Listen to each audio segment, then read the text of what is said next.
Ladies and gentlemen, Rachel Bentley. Thanks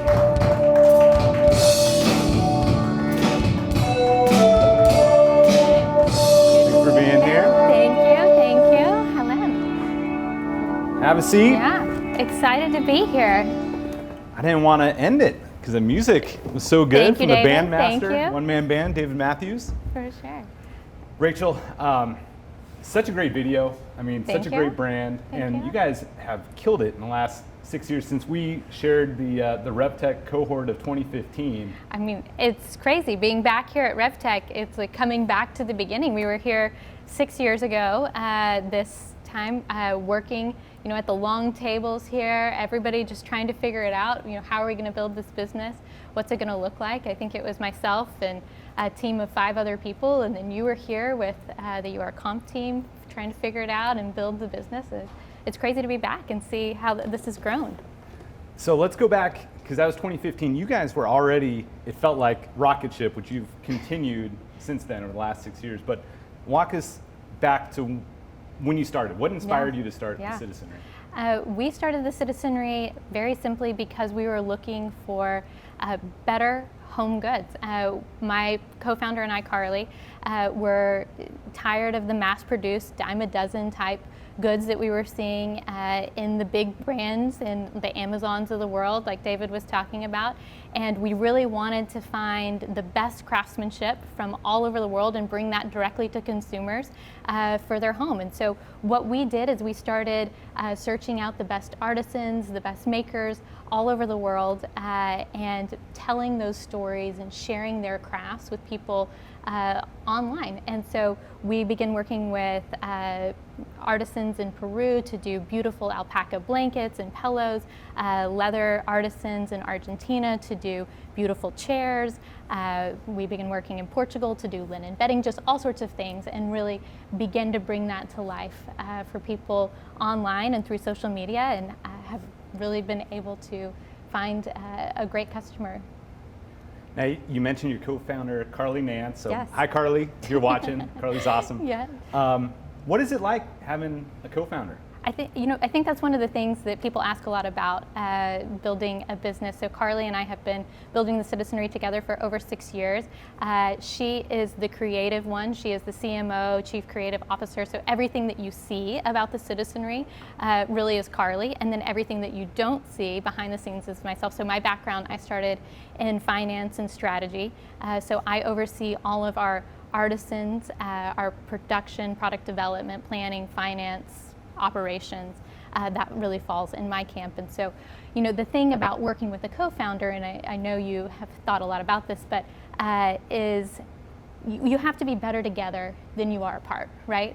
And I think whenever you get Carly and I together in a room, we both come at it from very different perspectives, very different experiences, but we're always bringing data to the conversation and trying to bring a thoughtful lens to the decision that we're making.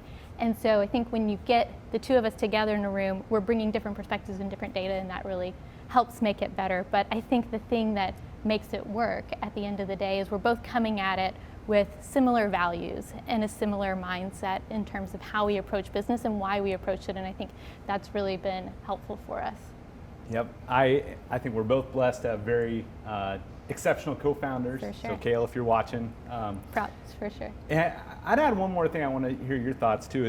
I feel like I've tried starting a business in the past without a co-founder, and it was a tutoring business, and it was like I had ideas, but I couldn't execute, or I wasn't motivated enough. But when you have a co-founder, it feels like, man, I could let myself down, but I don't want to let Carly down. You 100%. 100%.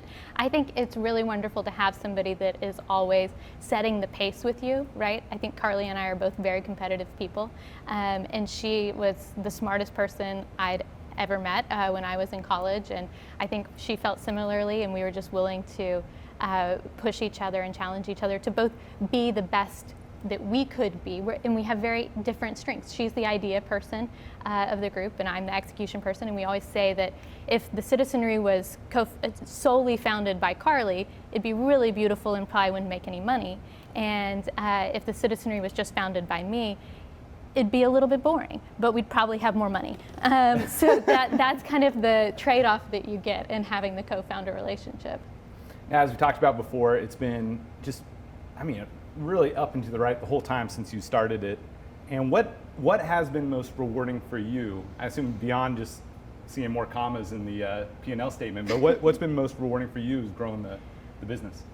I think great question. So for us, why we started the Citizenry, yes, there was an opportunity in the market and an opportunity in the home space that we saw, but I think I had been working in global supply chains prior to founding the Citizenry and was really frustrated by the lack of transparency and the humans' rights issues that I saw globally as a part of that. And I think global supply chains, more than we may realize, are impacting some of the biggest issues we face today, climate change and human rights being two of those.